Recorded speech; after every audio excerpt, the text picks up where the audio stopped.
Hello everyone, कैसे हो आप लोग। I hope you all are doing very well and आप लोग की प्रिपरेशन भी अच्छी चल रही होगी। आई होप कि जो भी आप लोग आगे पढ़ रहे हो पीछे रिवाइज भी कर रहे हो। And thank you so much guys for watching my video and do like share and subscribe to my channel. And अगर आपकी कोई सजेशंस हो, आपको कोई भी क्वेरी हो तो प्लीज़ मुझे टेक्स्ट करना टेलीग्राम पे। मैंने टेलीग्राम का लिंक दे रखा है। एंड लेट्स स्टार्ट, हम लोग चैप्टर 5 स्टार्ट करते हैं। ओके तो ये मैंने कल आप लोग को बता दिया था and this is the most important. मैंने आप लोग को बताया था कि इसको अच्छे से पढ़ लेना, राइट। फिर हम आगे पढ़ते हैं, that is a word association. तो वर्ड एसोसिएशन में क्या होता है कि कोई वर्ड दे दिया जाता है and then you have to complete this, right. ये सब आइडिया जनरेट करने का एक तरीका है। देन प्रोजेक्टिव टेक्निक्स में होता है कि इनकम्प्लीट या एम्बिशियस स्टिमुलस दिया जाता है जिसको कंप्लीट करना होता है। विजुअलाइजेशन में भी आपको कोई फोटो वगैरह देख के उसको एक्सप्लेन करना होता है। तो this is all about the way or the methods to generate the ideas to doing the research, ठीक है ना। फिर आपका है getting into the heads of consumers. तो देखो इसमें जब ये पढ़ोगे ना, कभी कभी मार्केटिंग इंसाइट्स जो आपकी दी हुई है बुक में उसको भी पढ़ा करो, क्योंकि मार्केटिंग इंसाइट्स से भी क्वेश्चंस ज़्यादा होते हैं, है ना। तो इसमें एक दिया है ZMET, जिसको हम लोग बोलते हैं Zaltman metaphor elicitation technology technique sorry Zaltman metaphor elicitation technique. ZMET में क्या कहा गया था, तो इन्होंने कहा था कि थॉट्स एंड टेक्निक्स जो हमारे होते हैं वो अनकॉन्शियस होते हैं एंड सेट बाय अ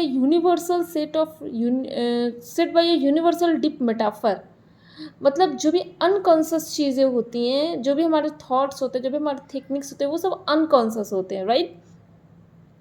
और उन्होंने बताया था कुछ इस तरह करके कि 7 मेन मेटाफर होते हैं। क्या क्या मेटाफर होते हैं, तो बैलेंस याद कर लेना इसको आप, transformation, journey, container, connection, resource and control.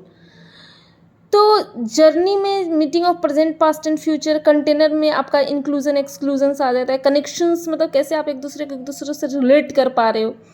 तो इसे हम कहते हैं Zaltman metaphor elicitation technology, ZMET। तो ये आप लोग अच्छे से याद कर लेना, इससे क्वेश्चन थे शायद, आई थिंक जब आप मॉक वगैरह बनाओगे तो उसमें आएगा। देन आपका सेकेंड, उसके बाद आता है ब्रांड पर्सोनिफिकेशन। इधर जो हम पढ़ रहे थे ना, विजुअल वर्ड एसोसिएशन पहला है, 2 नंबर प्रोजेक्टिव टेक्निक्स है, तीसरा है आपको विजुअलाइजेशंस, देन चौथा है आपका ब्रांड पर्सोनिफिकेशंस। देखो जब भी आप याद करो ना तो वर्ड्स को तोड़ के याद करो। जब आप वर्ड्स को तोड़ तोड़ के पढ़ोगे ना तो वो याद रहती हैं और वो चीज़ें माइंड में बैठती भी है। जैसे ब्रांड पर्सोनिफिकेशन, मतलब ब्रांड हो गया एक पर्सोनिफिकेशन, मतलब हम पर्सनलाइज कर रहे हैं अपने ब्रांड को। अब बोलोगे ब्रांड को पर्सनलाइज कर रहे हैं मतलब कि कस्टमर ब्रांड को एज अ पर्सन देखती है।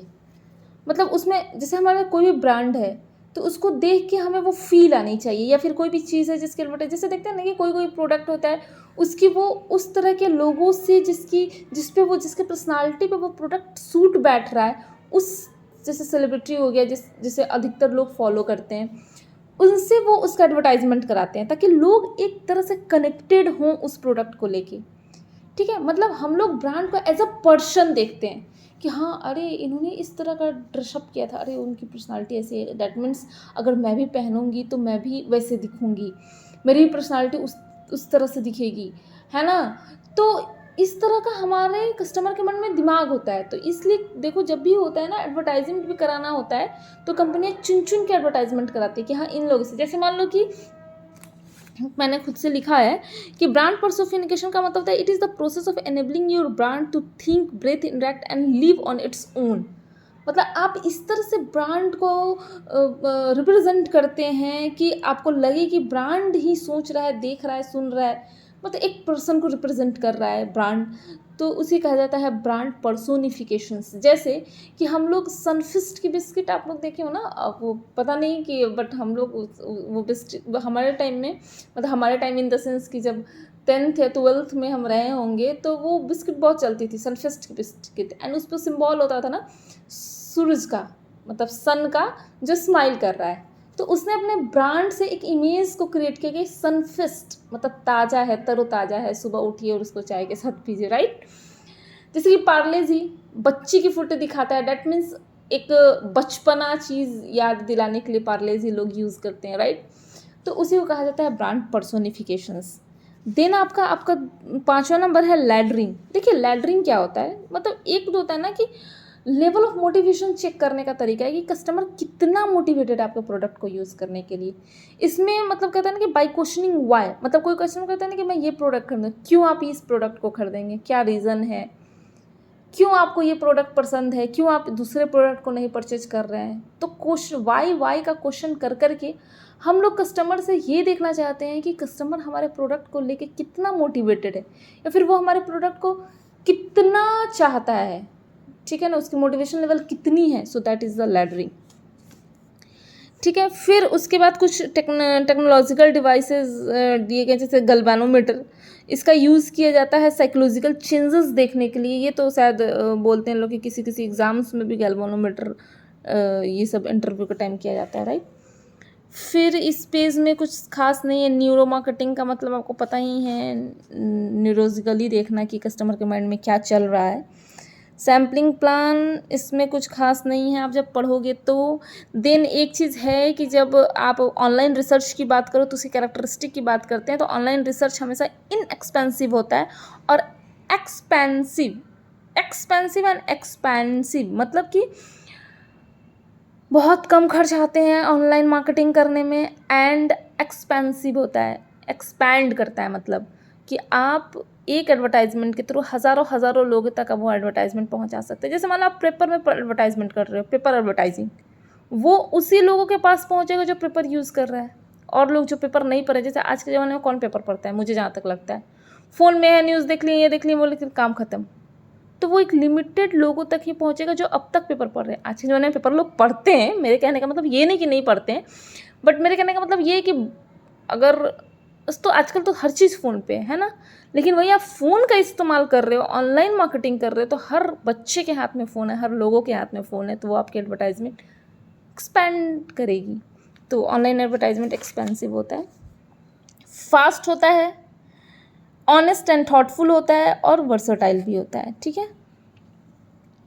इसके डिसएडवांटेज क्या होते हैं, तो डिसएडवांटेज दिया हुआ ही कुछ खास नहीं है, ये स्टेप्स बता रहा है। फिर हम लोग क्या करते हैं, इन्फॉर्मेशन कलेक्ट करते हैं, analyse information, present the findings. फिर इस पेज में भी कुछ नहीं है। मुझे अब इस चैप्टर में उतने ज़्यादा क्वेश्चंस नहीं मिलेंगे। मार्केटिंग मिक्स मॉडलिंग कुछ खास नहीं है, इसलिए मैंने कोई वीडियो इस पर बनाया ही नहीं, मुझे कुछ इंपॉर्टेंट नहीं लगा। जैसे एक हाँ यहाँ है stake hold performance scorecard, मतलब एक ऐसा स्कोर कार्ड जिससे स्टेक, अच्छा देखो शेयर होल्डर और स्टेक होल्डर में क्या अंतर है, shareholder and stakeholder में क्या अंतर है मैं बताती हूँ। शेयर होल्डर स्टेक होल्डर में क्या डिफरेंस है। देखो शेयर होल्डर का मतलब होता है जो कंपनी के शेयर को खरीदता है वो शेयर होल्डर होगा। स्टेक होल्डर मतलब कोई भी ऐसा आदमी जिसका स्टेक लगा हुआ है उस ऑर्गेनाइजेशन में। स्टेक लगा हुआ है कहने का मतलब कि जो कहीं ना कहीं उस ऑर्गेनाइजेशन से रिलेटेड है।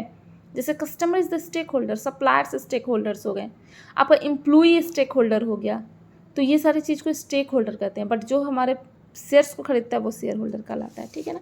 तो ऐसा स्कोर बोर्ड जिससे स्टेक होल्डर के परफॉर्मेंस की पता चले, फिर कस्टमर के परफॉर्मेंस को पता चले, तो कस्टमर स्कोर बोर्ड कुछ खास नहीं था इसलिए मैंने नहीं बनाया। एंड अब हम चलेंगे कि मैंने एक टॉपिक आप लोग के लिए एक एक्स्ट्रा कुछ अपने से लिखा है, मतलब एक मैंने एक नोट्स प्रिपेयर किया यहाँ है आपको ग्लोबल प्रोडक्ट स्ट्रैटेजी, जिसमें क्या क्या आता है, तो straight extension, communication adoption, dual adoption, product adoption and product invention. Product invention में एक backward invention and forward invention होता है, जो शायद मैंने अपने पिछले कुछ वीडियो में दिया है। तो अगर किसी ने वो वीडियो नहीं देखा हो तो प्लीज़ जाके उसे देख लेना। स्टेट जब प्रोडक्ट ग्लोबली प्रोडक्ट आप अपना सेल करते हो तो क्या क्या स्ट्रैटेजी अपनाते हो, तो देखो यहाँ पहला दिया है आपका स्ट्रेट एक्सटेंशन। स्टेट एक्सटेंशन का मतलब होता है कि introduce the product in the foreign market without any change. आपका प्रोडक्ट जैसा है आप उसी तरह उस प्रोडक्ट को फॉरेन मार्केट में लॉन्च कर दे रहे हो बिना किसी चेंजेस के। जैसे वर्ड से ही पता चला, स्ट्रेट एक्सटेंशन, सीधा हमने केवल प्रोडक्ट को नेशनल मार्केट से इंटरनेशनल मार्केट में भेज दिया बिना किसी चेंजेस के। प्रोडक्ट एडॉप्शन का मतलब होता है कि आप प्रोडक्ट में चेंजेस कर रहे हो लोकल नीड्स को मीट करने के लिए। मतलब ज़रूरी नहीं है कि हमारे यहाँ जो नीड है जिस प्रोडक्ट की फॉरेन में भी वही होगा, नहीं। जैसे हम भूख लगने के बाद दाल चावल रोटी खाते हैं, वो लोग पिज्ज़ा बर्गर खाते हैं। तो आप अपने प्रोडक्ट में चेंजेस करोगे लोकल नीड्स को मीट करने के लिए, तो प्रोडक्ट एडॉप्शन कहलाएगा। फिर आता है कम्युनिकेशन एडॉप्शन, मतलब मार्केटिंग कम्युनिकेशन आप इम्प्रूव करोगे लोकल लोगों के अनुसार। यहाँ के लोग हिंदी समझते हैं तो आप हिंदी में एडवर्टाइजमेंट करोगे। इंटरनेशनल जब आप ग्लोबली जाओगे तो इंग्लिश समझेंगे तो आप इंग्लिश में एडवर्टाइजमेंट कराओगे, राइट। डुअल एडॉप्शन का मतलब दोनों, मतलब प्रोडक्ट में भी चेंज करना और कम्युनिकेशन में भी चेंज करना, तो वो डुअल एडॉप्शन कहलाता है। प्रोडक्ट इन्वेंशन, अभी मैंने बताया ना कि प्रोडक्ट इन्वेंशन में दो होता है, एक बैकवर्ड इन्वेंशन, एक फॉरवर्ड इन्वेंशन, जो मैंने बहुत अच्छे से एक्सप्लेन किया अपने एक वीडियो में। इसमें क्या होता है कि बैकवर्ड इन्वेंशन का मतलब होता है कि आप पीछे की तरफ कुछ इन्वेंट करते हो। मतलब जैसे कि हम आटा का यूज़ करके, फ्लोर का यूज़ करके कोई चीज़ बना रहे हैं, मान लो बेकरी आइटम्स बना रहे हैं। अब बैकवर्ड हम जाएंगे तो हम क्या करेंगे, खुद की आटा चक्की रख लेंगे, हमें आटा खरीदने की ज़रूरत नहीं पड़ेगी। तो that is the backward invention. Forward invention में क्या होगा कि हम बर्गर बना रहे थे और सप्लाई कर रहे थे, अब हम क्या करेंगे, अपना ही स्टोर खोल लेंगे। So this is the forward invention. तो आई होप आपको ये टॉपिक अच्छे से समझ आई होगी। तो आपकी 5th चैप्टर ख़त्म हो गई। नेक्स्ट हम लोग पढ़ेंगे 6th चैप्टर, जो कि है आपका एनालाइजिंग कंज्यूमर मार्केट्स। तो ये हम लोग कल से स्टार्ट करेंगे। And thank you so much guys for watching my video. Do like, share and subscribe to my channel if it is helpful to you, and share करना नहीं भूलना अगर जो भी आपके फ्रेंड्स आपके साथ प्रिपरेशन कर रहे हैं तो।